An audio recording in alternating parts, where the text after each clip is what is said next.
Hi friends, మనుషులు, కోతులు, లెమూర్లు వంటి ప్రైమేట్ల పూర్వీకులు దట్టమైన ఉష్ణమండల అడవుల్లో పరిణామం చెందారని శాస్త్రవేత్తలు చాలా కాలంగా భావిస్తున్నారు. ఎందుకంటే నేటి ప్రైమేట్లలో చాలా మంది ఉష్ణమండల ప్రాంతాల్లోనే జీవిస్తున్నాయి. అయితే తాజాగా జరిగిన ఒక అధ్యయనం ఈ అభిప్రాయాన్ని సవాల్ చేస్తోంది. తొలి ప్రైమేట్లు వేడి ప్రాంతాల్లో కాకుండా చల్లని పొడి వాతావరణంలో పరిణామం చెందినట్లు పరిశోధకులు గుర్తించారు.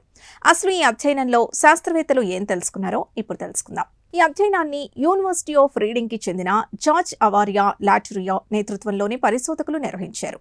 ప్రైమేట్ల పూర్వీకులు జీవించిన ప్రాంతాల శిలాజ ఆధారాలు, ఆ కాలంలోని వాతావరణ పరిస్థితుల్ని విశ్లేషించి వారి పరిణామ చరిత్రను అర్థం చేసుకునే ప్రయత్నం చేశారు. అధ్యయనం ప్రకారం తొలి ప్రైమేట్లు ఉష్ణమండలాల్లో కాకుండా ఉత్తర అమెరికాలోని చల్లని పొడి ప్రాంతాల్లో ఉద్భవించినట్లు తెలుస్తోంది. అనంతరం అవి యూరోప్, చైనా వంటి ప్రాంతాలకు విస్తరించాయి. ఉష్ణమండల అడవుల్లోని ప్రైమేట్లు ప్రవేశించడానికి మిలియన్ల సంవత్సరాలు పట్టినట్లు పరిశోధకులు గుర్తించారు. శాస్త్రవేత్తల దృష్టిని ఎక్కువగా ఆకర్షించిన జీవుల్లో టైల్హార్టినా అనే చిన్న ప్రైమేట్ ఒకటి. ఇది దాదాపు 5,60,00,000 సంవత్సరాల క్రితం జీవించింది. బరువు కేవలం 28 గ్రాములు మాత్రమే ఉండేది. ప్రస్తుతం ప్రపంచంలో ఉన్న అత్యంత చిన్న ప్రైమేట్లలో ఒకటైన మౌస్ లెమూర్ పరిమాణంతో ఇది సమానంగా ఉండేదని పరిశోధకులు చెబుతున్నారు. శిలాజాల ప్రకారం టైల్హార్టినాకు ఇతర క్షీరదాల మాదిరిగా గోర్లు కాకుండా గోళ్ల మాదిరి వేలి నిర్మాణం ఉండేది. ఇది చెట్ల కొమ్మల్ని బలంగా పట్టుకోవడానికి, ఆహారాన్ని సులభంగా సేకరించడానికి సహాయపడేది.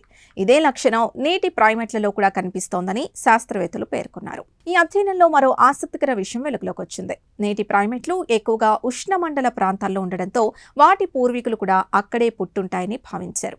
కానీ శిలాజాల చుట్టూ లభించిన పుప్పొడి, బీజాంశాల ఆధారాల్ని విశ్లేషించగా ఆ ప్రాంతాలు అప్పట్లో ఉష్ణమండలాలు కాదని తేలింది. కొన్ని ప్రైమేట్లు ఆర్కిటిక్ ప్రాంతాల వరకు కూడా విస్తరించినట్లు పరిశోధకులు గుర్తించారు.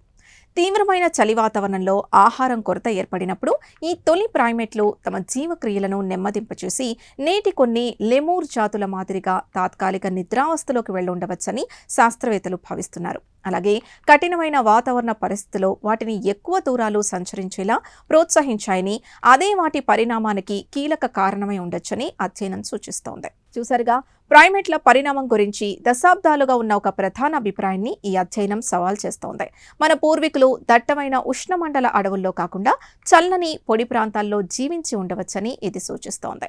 మారుతున్న వాతావరణ పరిస్థితులకు అనుగుణంగా జీవులు ఎలా పరిణామం చెందాయో అర్థం చేసుకోవడంలో ఈ అధ్యయనం కీలకంగా మారింది. నేటి ప్రైమేట్లు ఎదుర్కొంటున్న వాతావరణ మార్పులు, అడవుల నరికివేత వంటి సమస్యల్ని అర్థం చేసుకోవడానికి ఇలాంటి అధ్యయనాలు ఉపయోగపడతాయని శాస్త్రవేత్తలు చెబుతున్నారు. భవిష్యత్తులో మరిన్ని శిలాజ ఆధారాలు వెలుగులోకి వస్తే మరి పరిణామ చరిత్ర గురించి ఇంకా ఆశ్చర్యకరమైన విషయాలు తెలిసే అవకాశం ఉందని పరిశోధకులు భావిస్తున్నారు.